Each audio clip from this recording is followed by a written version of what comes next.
So ito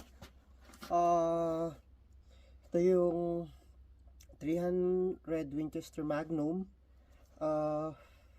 Yung scope natin is Athlon. Tapos bipod natin is Acotac. Tapos meron tayong Athlon na Rangecraft. So ito, ang ginagawa niya is minimeasure niya yung speed ng bala. Lalong-lalo na sobrang importante to kung nagre-reload ka, kasi para makita mo kung gaano yung speed ng load mo, feet per seconds. Tapos mayroon siya, binibigyan ka ng mga numbers. So kung ano yung mga minimum mo, tsaka maximum, tapos binibigay niya yung average. Ganon. Ito napakagandang ano to kung mahilig ka mag-shooting. Yan. So hindi ko alam kung nakuhanan ko yun, pero pinutok na natin to 4 na beses. Maganda naman yung grouping niya. Ngayon subukan natin yung 30-6. So ayan, ito naman yung ipuputok natin. Ito naman yung 30-6, caliber 30-6 Springfield. Kung matatandaan nyo, ito yung katulad nung baril or parehong caliber nung ginamit sa pagpatay kay Charlie Kirk. Kung kilala nyo siya, sobrang prominenteng tao dyan sa US yun. Pareho sila ng kalibre. So ito, Tikka T3X. Ito yung light. So yan, subukan natin. Naka 0 to. Subukan ulit natin kung 0 ulit.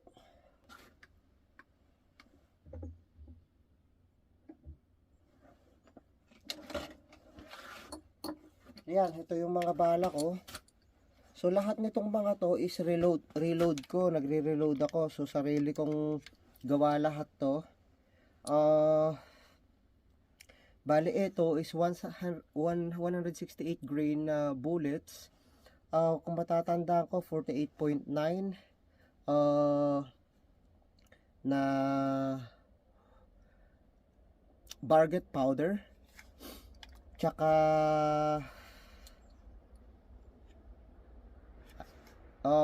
federal na 210 yung primer.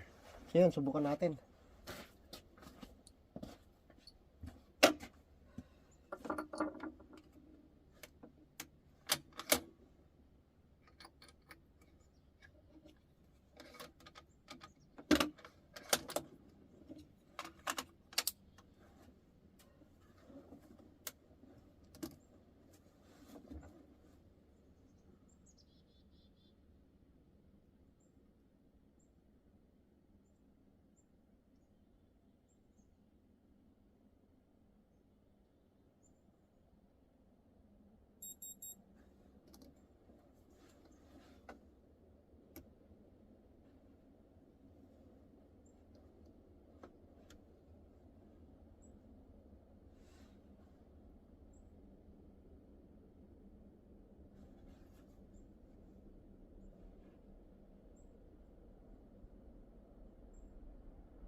Sa 30-6 mataas siya. So nagbaba ako ng 2 clicks kasi parang halos half MOA yung taas niya. Subukan natin kung obra. Pero tingin ko okay na yung adjustment na yun. Susubukan ulit natin.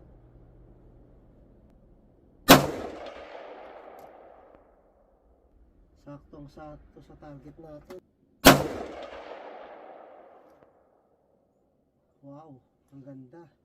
Saktong-sakto. Subukan natin sa 100.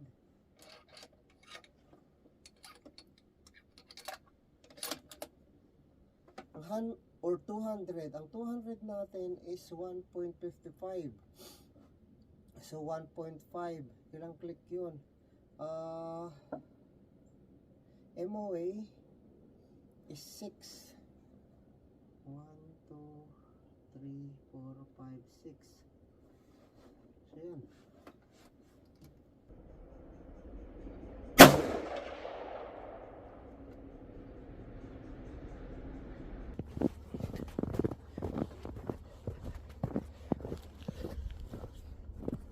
So yan, puntahan natin yung target natin. Tingnan natin, pero I think it's good.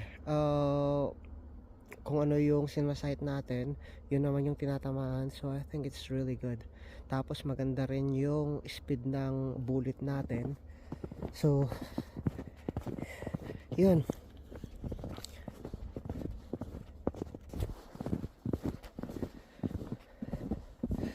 So yan, ito yung target natin kanina.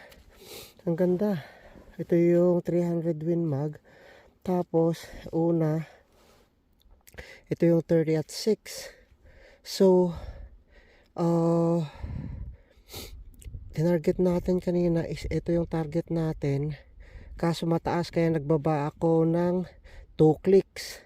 So yan, magkatabi. Kaya ayos na. Ito yung cold bore shot natin. Tapos ito na yung magkasunod. Mataas lang siya pero not bad siya. Kaya nagbaba tayo ng 2 clicks, naging okay na. Ito yung tinamaan. So tingnan natin dun sa 200 yards.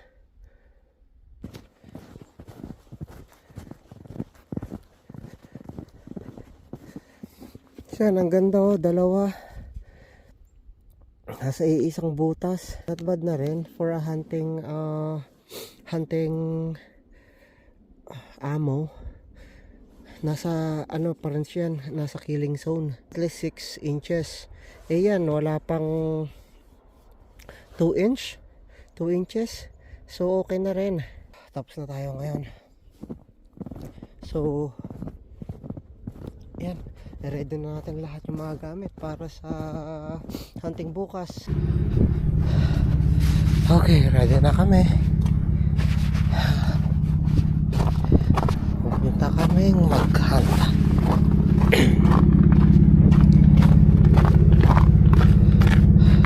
Hello, you've reached David Snyder.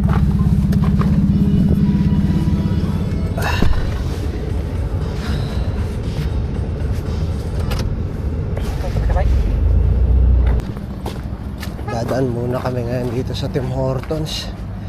Bibili ng kape, breakfast. Good morning.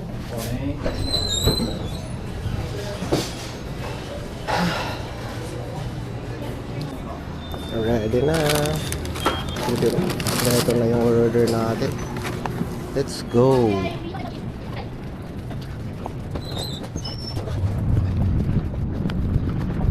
Belas. Ito na siya yung gusto.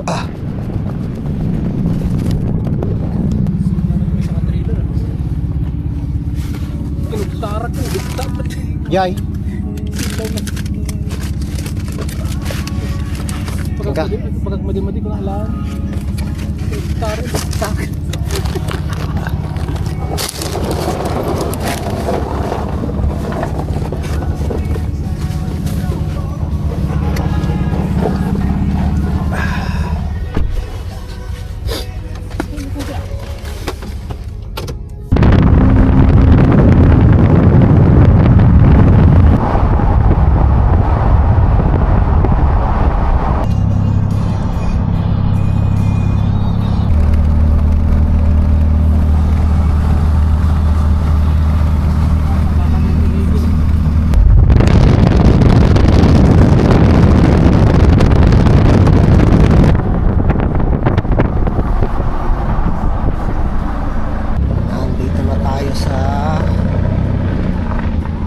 Location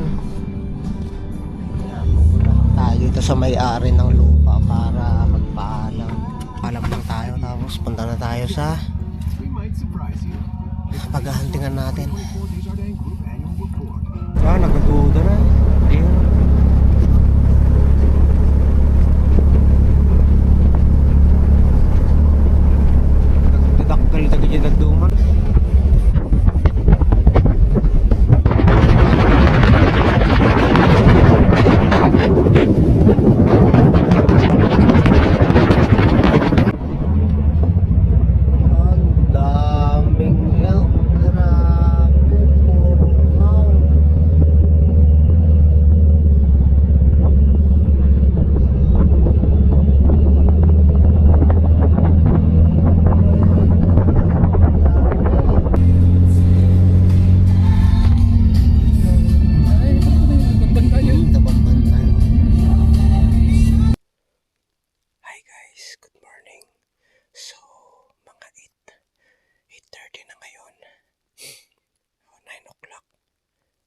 Nandito na tayo ngayon sa hunting spot natin.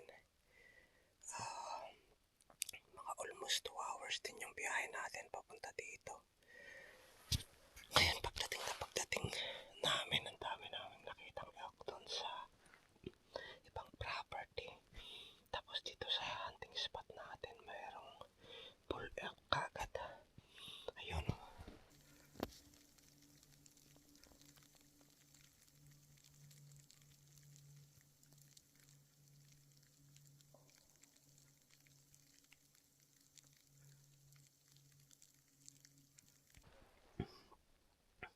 Kitang-kita. Kumakain siya. Pero dalawa sila, yung isa nandun nakatago. Tapos yung isa kitang-kita. Siguro yan nasa 250, 300 yards. Ang lapit lang. Ayun, mukhang nakahalata siya. Pero yan, tingin-tingin lang tayo. Sayang, wala tayong tag.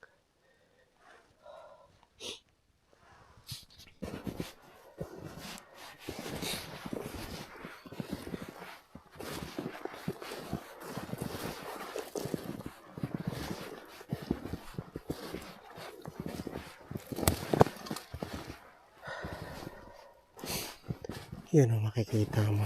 May scrape ng yung bull elk. Malamang bull elk to. Pero medyo luma na. Siguro mga mid ng September hanggang end ng September pa siguro to. Kaya mga first week ng October. Medyo luma na. Pero nandito pa rin sila yung mga bull.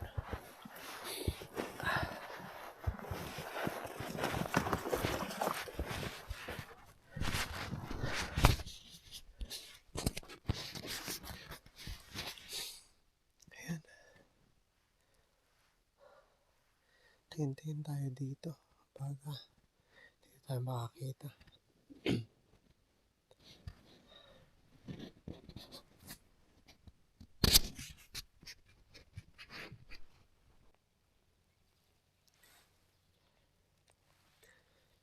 Almost 3 hours na pagkatapos natin makita yung dalawang bull elk.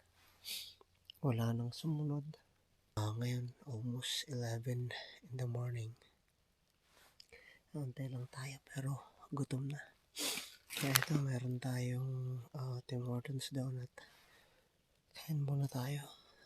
Habang nakaupo dito at nag-aantay, sinusubukan nating mag call ng back. Kaso walang nagre-response. Wala pang nagpapakita.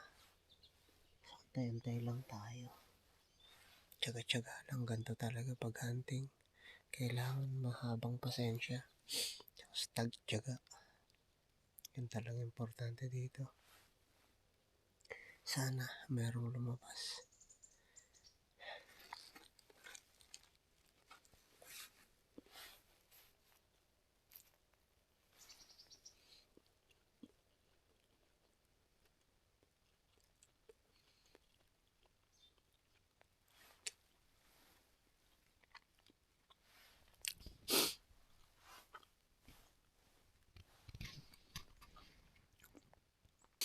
Siguro mamaya-maya balik tayo sa sasakyan. Punta dun sa kung saan kami set up muna yung lugar.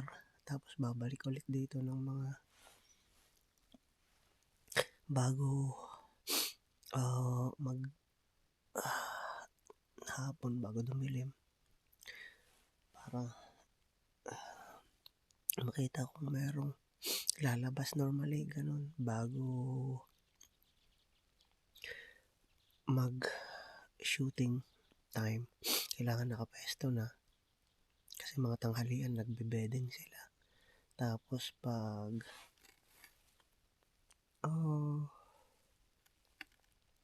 hapon lalabas ulit sila para kumain.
Ayan. Ang dami nilang apak.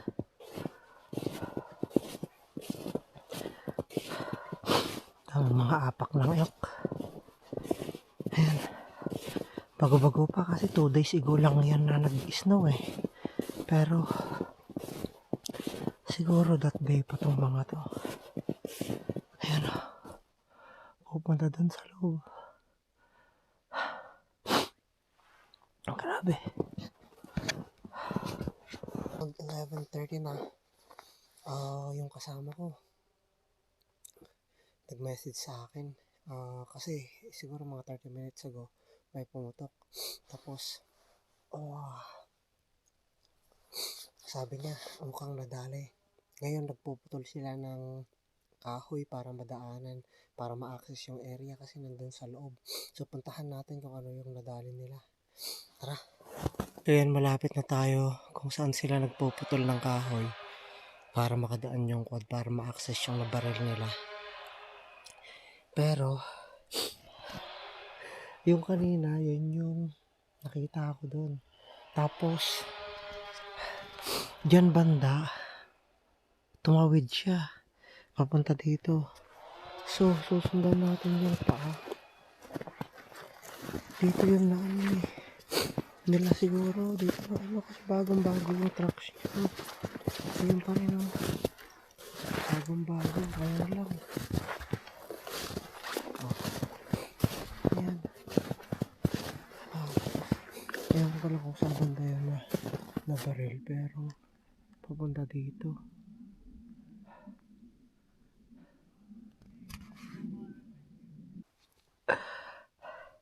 Yan, mukhang dito siya. Dito niya tinira banda. Hindi na nakalayo.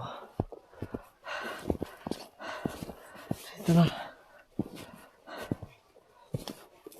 Ang dami niyang dugo. Nice. Very nice. 5x5, buddy. 5x5. Nice, nice. Good morning. Good day. Nice. Oh.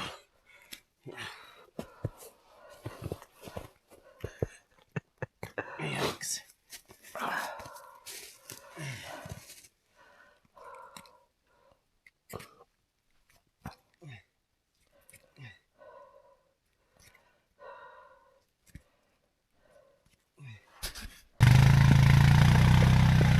Elk down.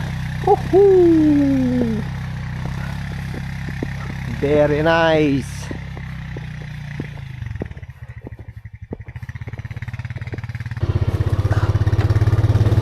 Oops. Oh shit. Can I stop? Oh. Hold on. I think we'll just have to make it work. Yeah. This. We'll just remove those, I think. Not gonna work? I don't have to.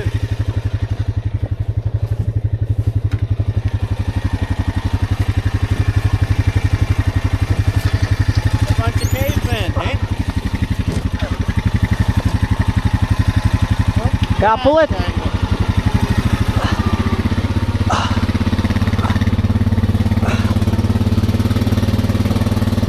There you go. Ah. Holy shit. Just hold on. Pa. The other one too.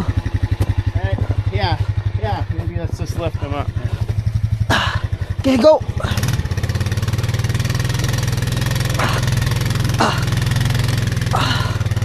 Okay, just wait. That's probably all we're gonna get with that one. So let's see if we can get the other end of them up there now. Angat natin. 3 of us.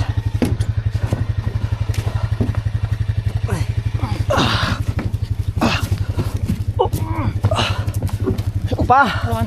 Front legs.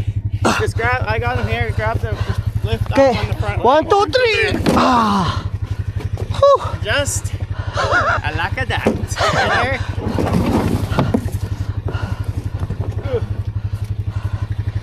Oh, nice. Good. Perfect. Dito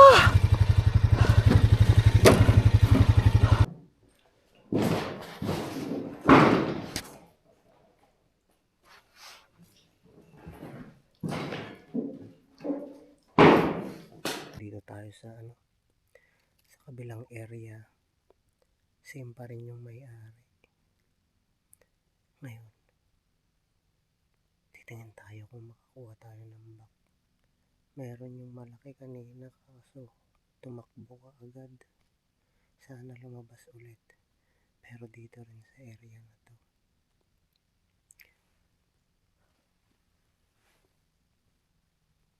Sana makita natin saan yung pupunta. Sana lumabas ulit.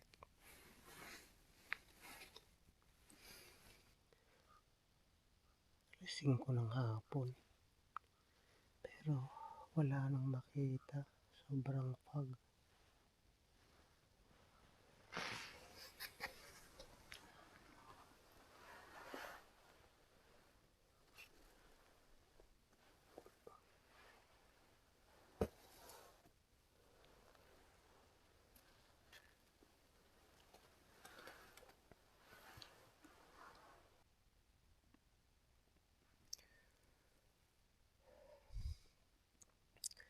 So it's around 5:26 ng hapon.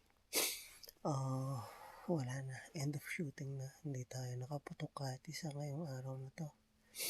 Marami tayong mga nakita katulad yan. Meron akong nakita. Kanina lang siguro mga 5 minutes ago. Kaso mga babae. Tsaka mayroong isang spiker or 2x2 lang. Maliit pa. Tsaka yung weather hindi nakikooperate sa atin. Kasi katulad niya ang sobrang fog.